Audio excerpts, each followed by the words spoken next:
السلام علیکم، I'm Rafi Asif and you're watching the Foreign Desk. آج کے ایپیسوڈ میں ہم بات کریں گے پورے ساؤتھ ایشیا میں ایک بڑی اہم تبدیلی کے بارے میں. بنگلہ دیش کی انٹرم گورنمنٹ کے سربراہ ڈاکٹر محمد یونس نے باقاعدہ طور پہ ریزائن کر دیا ہے اور بنگلہ دیش میں ایک باقاعدہ طور پہ ایک الیکٹڈ گورنمنٹ قائم ہو چکی ہے. ڈاکٹر محمد یونس کی انٹرم گورنمنٹ ملک میں سیاسی بحران کے بعد قائم ہوئی تھی، جس نے شیخ حسینہ واجد کے طویل عرصے کے اقتدار کا خاتمہ کیا تھا. اور اب بنگلہ دیش میں الیکشنز مکمل ہو چکے ہیں اور بنگلہ دیش نیشنلسٹ پارٹی نے اقتدار سنبھال لیا، حکومت بنا لی ہے. اور ابھی جب ہم بات کر رہے ہیں تو طارق رحمان نے بنگلہ دیش کے as a prime minister oath بھی لے لیا ہے. اسی پہ بات کرنے کے لیے ہمارے ساتھ موجود ہیں اسٹوڈیوز میں سینئر جرنلسٹ سعدیہ افضال. اچھا، ڈاکٹر محمد یونس کو عبوری حکومت کے لیے کیوں چنا گیا، اور آپ یہ بھی بتائیں کہ ان کو کن کن چیلنجز کا سامنا تھا ان 18 مہینوں کے عرصے میں؟ بالکل، دیکھیں ڈاکٹر محمد یونس کی آج سب تعریف کر رہے ہیں. بنگلہ دیش میں جو انہوں نے کام کیا ہے، خاص طور سے اپنے ملک کو ایک نئی ڈائریکشن اس وقت فراہم کی ہے، اس کے لیے ان کی خدمات کی ہر کوئی تعریف کر رہا ہے. طارق رحمان BNP کے جو اب وزیر اعظم بن چکے ہیں، ان کی بات کریں، جماعت اسلامی کولیشن کی دیگر جماعتیں سب ان کی تعریف کر رہے ہیں. اب آپ کا بڑا اچھا سوال ہے کہ ڈاکٹر محمد یونس کو ہی چیف ایڈوائزر کے عہدے کے لیے کیوں سلیکٹ کیا گیا. دیکھیں، ایک تو نوبیل laureate ہیں، 2006 میں ان کو نوبیل پیس پرائز ملا. مائکرو فائنانس میں انہوں نے جو کام کیا ہے، پھر لاکھوں لوگوں کو انہوں نے غربت سے نکالا ہے. پھر اوبیسلی ایک ویل ریسپیکٹڈ بینکر ہیں، اکانومسٹ ہیں، گلوبل کریڈیبلٹی ہے ان کی. تو یہ وہ والی خدمات تھیں جس کو سامنے رکھا گیا. And as far as this student movement is concern, تو آپ اس وقت بھی دیکھیں تو ان کی طرف سے ہی ان کا نام سجیسٹ کیا گیا تھا. جب شیخ حسینہ واجد کی حکومت کا تختہ الٹ گیا اور اسٹوڈنٹس جو ہیں تمام اس میں کامیاب ہو گئے. ایک پروٹیسٹ جو کہ یونیورسٹی اسٹوڈنٹ کوٹا سے شروع ہوا اور پھر کرتے کرتے آپ نے دیکھا کہ وہ اس حد تک بڑھ گیا کہ وہ شیخ حسینہ واجد کو انہوں نے گھر بھیجا. اب ان اسٹوڈنٹس کی طرف سے پروپوزل آیا، کیونکہ ان کو دیکھا جا رہا تھا کہ ڈاکٹر یونس جو ہیں وہ ایک نان پولیٹیکل فگر ہیں، نیوٹرل انسان ہیں، کوئی اس طرح سے ان کی جانبداری کے حوالے سے کبھی کوئی چیز سامنے نہیں آئی، کریڈیبل ہیں، اور وہی اس چیز کا نالج بھی رکھتے ہیں کہ ملک کی معیشت کو کس انداز میں بہتر کیا جا سکتا ہے.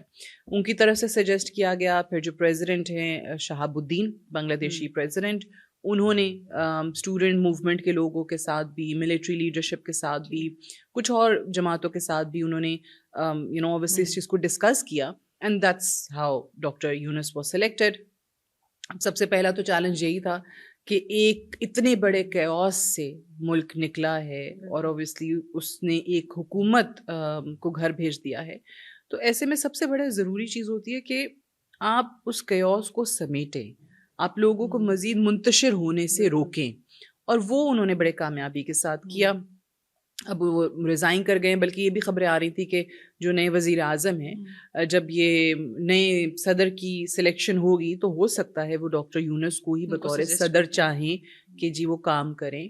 اور اوبیسلی اس میں پھر کنسلٹیشن بھی ہوگی، اور مجھے کوئی حیرت نہیں ہوگی اگر ڈاکٹر یونس کا نام ہی بطور صدر آ جاتا ہے، کیونکہ انہوں نے جو کام کیا ان کو کریڈٹ ملنا چاہیے. اور خاص طور سے آج اگر سیاسی جماعتیں 18 مہینے کی ان کی جو محنت ہے اس کی تعریف کر رہی ہیں، تو I think that speaks volumes for what he has done.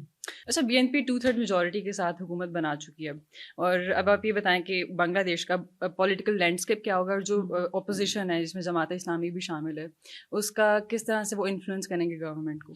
بالکل، دیکھیں BNP کو جو اکثریت ملی ہے وہ نو ڈاؤٹ ایک بہت بڑا ایک وکٹری کا مارجن ہے، 2/3 اکثریت. اور ساتھ ہی ساتھ یہ الیکشن صرف اور صرف نشستیں جیتنے کے نہیں تھے، اس میں ایک ریفرینڈم بھی ہوا، رائٹ. 70% سے اوپر کے لوگ جو ہیں وہ اگر آپ کو یہ بول رہے ہیں کہ واقعی وہ ریفرینڈم کے ساتھ ہیں. ریفرینڈم کیا تھا، آپ نے ہاں یا نہ میں مختلف سوالات تھے. اور یہ بائی دا وے یہ آیا اسی ٹائم تھا، یہ جون جولائی کی جو موومنٹ تھی 2024 کی، 2024 میں ہی طے ہو چکا تھا کہ کیا چیزیں ہیں، کون سی سوشل ریفارمز ہونی چاہیے، کون سی اکنامک ریفارمز ہونی چاہیے، کیا کیا لیجسلیشنز آ سکتی ہیں. تو ایک باقاعدہ چارٹر تھا جو تیار اس وقت ہو گیا تھا. اب اس پہ لوگوں سے پوچھا گیا اور 73% تقریباً جو ہیں وہ انہوں نے اپنی اگری کیا ہے کہ وہ چاہتے ہیں کہ ریفارمز ہوں، یہ اصلاحات ہوں. سو یہ پورے کا پورا اس وقت نظام کی تبدیلی جو ہے نا وہ بی این پی کے ہاتھ میں آ چکی ہے. بی این پی کو انہوں نے اس وقت حکومت میں لا کے بٹھایا ہے. جماعت اسلامی کی جہاں تک بات ہے, ایک طرف بی این پی اگر آپ کو لگتا ہے کہ بہت زیادہ شاید ایسی پالیسیز بنانا چاہتی ہے جو ان کو ریزلٹس فوری طور پہ نظر بھی آئیں, وہاں پہ کنزرویٹو سوچ کی حامل ہے جماعت اسلامی. تو چیلنج تو رہے گا جماعت اسلامی کے ساتھ. دیکھیں بھلے ان کی اتنی نشستیں نہیں ہیں لیکن اپوزیشن میں ایک تگڑا کردار ادا کریں گے, کیونکہ ان کے ساتھ اور دیگر جماعتوں کی کولیشن رہی ہے, الائنس رہا ہے. پھر اس میں جو نیشنل سٹیزن پارٹی کے لوگ ہیں, آئی تھنک 6-7 کے قریب جیتے ہیں, وہ ان اسٹوڈنٹس کو بھی آپ تھوڑا کریڈٹ دیں, ان کی بھی بات کریں کہ ان کی ایک ایسی جماعت جو کہ پچھلے سال رجسٹر ہوئی ہے, اتنی بڑی تحریک انہوں نے چلائی ہے, متحرک انہوں نے لوگوں کو سڑکوں پہ کیا ہے, بھلے اپوزیشن میں بیٹھے ہوں لیکن 6 لوگ اگر بیٹھے ہوئے ہیں ان کے پارلیمان کے اندر تو یہ بڑی کامیابی ہے ان کے لیے. سو یہ مل کے بہت ٹف ٹائم دیں گے بی این پی کو, ایسا نہیں ہے. بلکہ بی این پی کے ٹف ٹائم سے مجھے یاد آیا, اسی نیشنل سٹیزن پارٹی کے ہی کچھ لوگوں کی بات میں سن رہی تھی ٹی وی پہ, اور وہاں پہ وہ کہہ رہے تھے کہ ہم 1 سال دیں گے اس حکومت کو کہ جو اس نے وعدے کیے ہیں, جو ریفارمز ہیں, جو ریفرینڈم میں لوگوں نے جس چیز کی ڈیمانڈ کی ہے یا جس چیز کا ساتھ دیا ہے, ہاں میں رائے دی ہے, اگر وہ تمام تر چیزیں 1 سال میں نہیں ہوتی ہیں تو پھر ہم سوچ سکتے ہیں کہ آگے کیا کرنا ہے. بہت بڑی بات ہے کہ ان میں اویئرنیس ہے, وہ اویئرنیس ہے. دیکھیں ہر اپوزیشن جو ہے وہ شیڈو گورنمنٹ ہوتی ہے. اب انفارچونیٹ ہے کہ اگر وہاں پہ 15 سال شیخ حسینہ واجد اور عوامی لیگ کو ملے ہیں اور اس کے باوجود کچھ نہیں ہو سکا.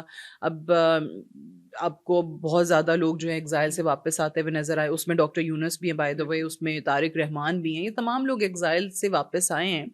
اب ملک نے, عوام نے ان کا ساتھ دیا ہے.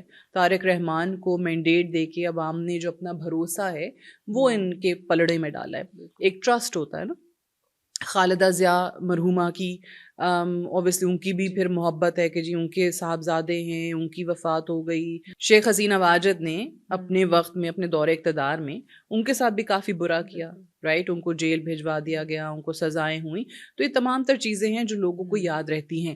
بٹ سمپتھیز, ہمدردی, کسی کو پسند کرنا, کسی لیڈر سے پیار کرنا, وہ اپنی جگہ پر. لیکن عوام بنگلہ دیش کی اتنی باشعور ہو چکی ہے کہ وہ اب آپ کو اکاؤنٹیبل ٹھہرائیں گے.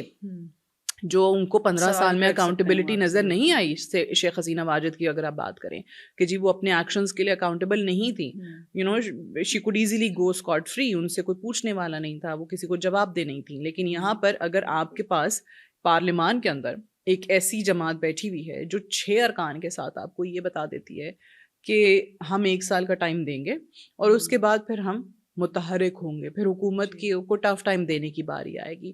تو دیکھیں یہ آئی تھنک شروع کے جو 3-4 مہینے ہیں نا, یہ طارق رحمان کے لیے, پرائم منسٹر کے لیے اور بی این پی کے لیے بڑے اہم ہیں کہ آپ نے اگر واقعی عوام کو دکھا دیا کہ جو سارے وعدے آپ نے کیے ہیں اس پہ آپ نے ڈیلیور کرنا شروع کر دیا, تو پھر اپوزیشن بھی, اب وہ ایک روایتی, دیکھیں اپوزیشن تو چلتی رہے گی, ایک روایتی سیاست تو چلتی رہے گی. اگر اپوزیشن کچھ اچھے کاموں کے باوجود بھی شور نہ مچائے تو پھر وہ اپوزیشن تو نہ ہوئی نا. یہ تو شور شرابہ تو چلتا ہے, کام ہی یہی ہے. لیکن کچھ اپوزیشن جو ہیں وہ صحیح معنوں میں آپ کو ایک باقاعدہ متبادل منصوبہ پیش کرتے ہوئے, جو میں کہتی ہوں شیڈو گورنمنٹ ہوتی ہیں. مثال کے طور پہ ایک بجٹ آ رہا ہے تو شیڈو گورنمنٹس کیا کرتی ہیں, اپوزیشن کیا کرتی ہیں, وہ اپنا ایک بجٹ تیار کرتی ہیں, رائٹ. تو آپ کو اگر واقعی میں پارلیمانی جو طرز عمل ہے اس کا پتہ ہو, جو وہاں پہ بیٹھے ہوئے لوگ ہیں وہ سمجھتے ہوں قانون سازی کیسے ہونی ہے, کیا چیزیں آ سکتی ہیں, تو آپ دیکھیں جائز اگر تجاویز آ رہی ہوں تو پھر حکومت بھی ان کو سنتی ہے, ایسا نہیں ہے کہ نہیں سن رہی ہوتی ہے. اچھی چیزیں ہیں جو ملک کے لیے ہیں ان کو سنا جاتا ہے. ہاں یہ الگ بات ہے کہ بالکل ہی آپ انا اور ضد میں آ جائیں کہ کسی کی اچھی تجاویز بھی نہیں ماننی, تو پھر اس کا تو کوئی علاج نہیں ہے. لیکن ہاں مجھے لگ رہا ہے کہ 3-4 مہینے کے اندر بی این پی کو ایک ڈائریکشن سیٹ کر کے دینی ہوگی. اور ایٹ لیسٹ میں یہ نہیں کہتی کہ سارے جو وعدے کیے ان پہ شروع میں 3 مہینوں میں ڈیلیور ہو جائے گا, اٹس ناٹ پاسبل. بٹ آپ ایٹ لیسٹ عوام کو تھوڑی سی جھلک دکھا دیتے ہیں, وہ ٹریلر جو ہے نا وہ ان کو پتہ چل جاتا ہے کہ یہ ہماری راہ ہے اور ہم اس پہ چلیں گے. اچھا آپ یہ بتائیں کہ جو ڈاکٹر محمد یونس کی جو پالیسیز تھیں, بی این پی اس کو کنٹینیو رکھے گی یا اس میں بھی چینجز؟ آئی تھنک کنٹینیو رکھے گی. مجھے یہ لگ رہا ہے کہ اسی کو جاری رکھیں گے, کیونکہ دیکھیں ایک چیز جو بنگلہ دیش کے حوالے سے بہت زیادہ ابھر کے آئی, ڈاکٹر محمد یونس جب چیف ایڈوائزر تھے گریٹر بنگلہ دیش پلان. یہ پچھلے دنوں بڑے عرصے سے اس پہ کسی نے بات نہیں کی تھی. شیخ حسینہ واجد نے تو بالکل ہی نہیں کی تھی کیونکہ وہ انڈیا کی نظروں میں چپتا تھا. تو میں ہمیشہ بات کرتی ہوں کہ اگر کوئی بھی ایک اسرائیل ہے وہ گریٹر اسرائیل کی بات کر سکتا ہے, بھارت اکھنڈ بھارت کی بات کر سکتا ہے, تو بنگلہ دیش بھی گریٹر بنگلہ دیش کی بات کر سکتا ہے. پرابلم صرف یہ ہے کہ پھر اس میں وہ بھارت کے وہ حصے بھی آتے ہیں جو کہ بھارت ان کو دینے کو تیار نہیں ہوگا. دیکھیں میں یہ نہیں کہہ رہی ہوں کہ جی گریٹر بنگلہ دیش فوری طور پہ بن جائے گا, یہ طارق رحمان بنا دیں گے, یا جو ویژن تھا ڈاکٹر یونس کا اسی کو آگے چلتے ہوئے 1 سال میں جی گریٹر بنگلہ دیش بن جائے گا, نہیں. لیکن انہوں نے ایک چیز جو اپنی عوام کے دماغ میں ڈال دی, ایک جو نیریٹو بنا دیا, ایک بیانیہ جو اس وقت آپ کو نظر آتا ہے نا بنگلہ دیش میں, وہ یہ ہے سوچ پیدا ہو گئی ہے کہ یہ ہو سکتا ہے رائٹ, کہ ہمارا جو کنٹرول ہے یا جو ہماری طاقت ہے وہ صرف اسی حد تک محدود نہیں ہے. ریجن کے اندر جو آپ کا انفلوئنس ہے وہ بڑھ سکتا ہے, آپ اس قابل ہیں, آپ کے پاس یہ صلاحیت ہے. آپ صرف اور صرف ایک ایسی ریاست نہیں بن کے رہ سکتے کہ جو صرف ایک بڑے ملک کے ساتھ خطے میں اس کے انفلوئنس کے انڈر ہو, یو نو. تو ایک چیز تبدیل ہوئی ہے اور وہ اس سوچ کی تبدیلی ہے کہ آپ نے اب صرف اور صرف بھارت کے انفلوئنس میں ہی اپنی زندگیاں نہیں گزار دینی ہیں, ان کے زیر سایہ یا ان کے زیر اثر ہی اپنی پالیسیز نہیں بنانی ہیں. آپ انڈیپینڈنٹلی فیصلے کر سکتے ہیں. آپ کے لیے ایک جو بھارت ایک ہمیشہ سے واحد ریفرنسنگ پوائنٹ رہا ہے, اب وہ نہیں ہوگا. آپ ایک بیلنسنگ اسٹیٹ کے طور پہ چل رہے ہیں, ٹھیک ہے. آپ نے بیلنس کرنا ہے, اپنے خطے کے دیگر ممالک کے ساتھ بھی تعلقات بنانے. اس کا یہ مطلب نہیں ہے کہ انڈیا کو بالکل ہی وہ مائنس کر دیں گے جس طرح مالڈیوز نے کیا ہے, لیکن آپ یہ ضرور باور کروا رہے ہیں کہ ہمارے جس بھی ملک کے ساتھ تعلقات ہیں, جو بھی مراسم ہیں, وہ ہمارے انٹرسٹ کو سامنے رکھتے ہوئے ہوں گے. And now this has to be transactional. ایسا نہیں ہو سکتا کہ آپ نے اپنی مرضی کی تمام تر چیزیں منوا لی, آپ نے اپنی پپٹ بٹھا دی وہاں حکومت کے اندر, اور آپ جو ہے پاکستان کے خلاف یہاں بیان دے دو وہاں بیان دے دو کروا لیا. آپ کو وہاں پورٹس تک ایکسیس تھی, ان کے دریاؤں تک ایکسیس تھی, آپ نے اچھا خاصا اس ٹائم پہ ایک حسینہ واجد کے رول کے اندر ہی انجوائے کر لیا. لیکن اب وہاں کی عوام کی طرف سے ڈیمانڈ ٹرانزیکشنل ہے.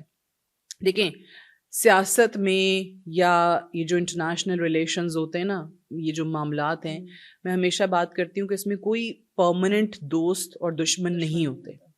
پرماننٹ صرف ایک چیز ہے اور وہ آپ کے انٹرسٹس ہیں. آپ اپنے انٹرسٹ کو پروٹیکٹ کس طریقے سے کرتے ہیں. دوست دشمن بھی بن جاتے ہیں, دشمن دوست بھی بن جاتے ہیں. یہ ہم نے سیاست میں دیکھا ہے, ہماری سیاست اس کی بڑی مثال ہے. کل کو آپ نے بڑے بڑے بیان ماضی میں دیکھے ہیں, جو لوگ کہتے تھے ایک دوسرے کے ساتھ بیٹھنا پسند نہیں کرتے تھے, وہ ساتھ بیٹھے ہیں, اور جو ساتھ تھے وہ دشمن بنے ہیں. تو اسی طریقے سے آپ اپنے انٹرسٹ کو پروٹیکٹ کرتے ہوئے when it comes to international relations, آپ سفارتی طور پہ بھی اسی چیز کو مد نظر رکھتے ہیں, اور یہ ہمیں بنگلہ دیش اب کرتے ہوئے دکھائی دے رہا ہے. آپ کے خیال میں جو نئی حکومت آئی ہے پاکستان کے تناظر میں کس طرح کی ثابت ہوگی, آپ کا کیا خیال ہے؟ دیکھیں پاکستان کے ساتھ اگین ڈاکٹر یونس نے تعلقات کی ایک ڈائریکشن سیٹ کر دی ہے, ٹھیک ہے. وہ کیا ہے, وہ قربت ہے, اور ڈاکٹر یونس اکیلے خود نہیں کر سکتے اگر عوام نہ چاہے. تو عوام کا جو اس وقت سینٹیمنٹ تھا وہ یہی تھا کہ ہمیں اس وقت دیکھیں, جب آپ کے سامنے آپ کے ملک میں ایسی آپ کو مثالیں مل رہی ہوں کہ ہمیں حکومت میں بیٹھی ہماری ایک سابق وزیر اعظم اس وقت بھارت میں بیٹھ کے یہاں پر لوگوں کو قتل کروا رہی ہو. اب آپ نے اس وقت یہ بیانات دیکھے نا نیشنل سٹیزن پارٹی کے رہنماؤں کے, جنہوں نے کہا کہ را کی ایما پہ اور بھارت کی ایما پہ اور ان کی مدد سے شیخ حسینہ واجد و عثمان ہادی کی شہادت ہو گئی. پھر اس کے بعد کچھ اور کو دھمکیاں ملی تو انہوں نے بھی یہی بیانات دیے. سو یہ چیزیں ہیں جنہوں نے تھوڑا سا انڈیا کو دور کیا بھارت سے.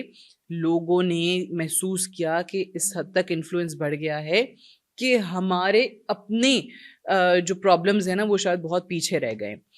دوسری چیز, بھارت اگر بنگلہ دیش کی ایک مجرم وزیر اعظم کو, جس کو سزا ہو چکی ہو, جو بھارت میں بنگلہ دیش سے بھاگ کے بھارت جا کے چھپ گئی ہو, وہ اگر واقعی چھپائے گا, پناہ دے گا, یا اس کو بنگلہ دیش کے حوالے نہیں کرے گا کہ وہ اس کو وہاں جا کے اس کے جرائم کی, اس کے کیے کی سزا مل سکے, تو ایک آپ دیکھیں ایک ایک بیڈ ٹیسٹ کے اندر یہ چیزیں آتی ہیں, رائٹ. ایک نیگیٹیوٹی, ایک سینٹیمنٹ ایسا نفرت کا پیدا ہوتا ہی ہوتا ہے.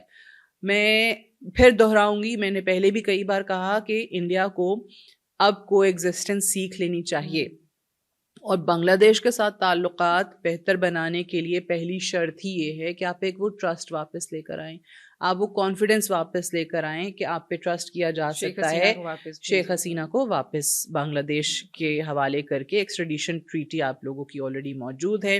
سو بجائے اس کے کہ مختلف ایکسکیوزز یا توجیحات پیش کی جائیں یا کسی ایک شک یا خاص ٹیکنیکلٹی کے پیچھے چھپا جائے, اس سے بہتر ہے کہ آپ شیخ حسینہ واجد کو ان کے حوالے کریں, اور جب تک نہیں کریں گے تب تک تھوڑی سی تلخی موجود رہے گی. پاکستان آن دی ادر ہینڈ, ڈاکٹر یونس کے ٹائم پہ آپ نے دیکھا ہے کہ ہمارے جو بہت زیادہ وزٹس ہوئے ہیں ملٹری سربراہان کے, وہ بہت اہم رہے ہیں. پھر ان کے جو ایئر فورس کے چیف یہاں آئے, انہوں نے پاکستان کا وزٹ کیا. اب JF-17 کی پروڈکشن پہ بات ہو رہی ہے, اس کو خریدنے کی بات ہو رہی ہے. سو پاکستان کے ساتھ ڈیفینس کوآپریشن بڑھ رہا ہے. Then we have been hearing about defence deal, جیسے پاکستان اور سعودی عربیہ کی ہوئی تھی. اب اس پہ آپ نے دیکھنا ہے کہ نئے پرائم منسٹر کیا کرتے ہیں یا ان کی کیبنٹ کیا ڈیسیژن لیتی ہے. لیکن آئی ایم شیور کہ چیزیں جو ہیں they moving in the right direction, اور وہ رائٹ ڈائریکشن اس وقت پاکستان اور بنگلہ دیش کی قربت ہے, اور وہ جو ماضی کی تلخی ہے جو 1971 اور اس کے بعد ہوا, اس کو کہیں نہ کہیں کم کرنے کی کوشش ہے. ٹھیک ہے, thank you for being here. آج کے لیے اتنا ہی. See you in the next episode. اللہ حافظ.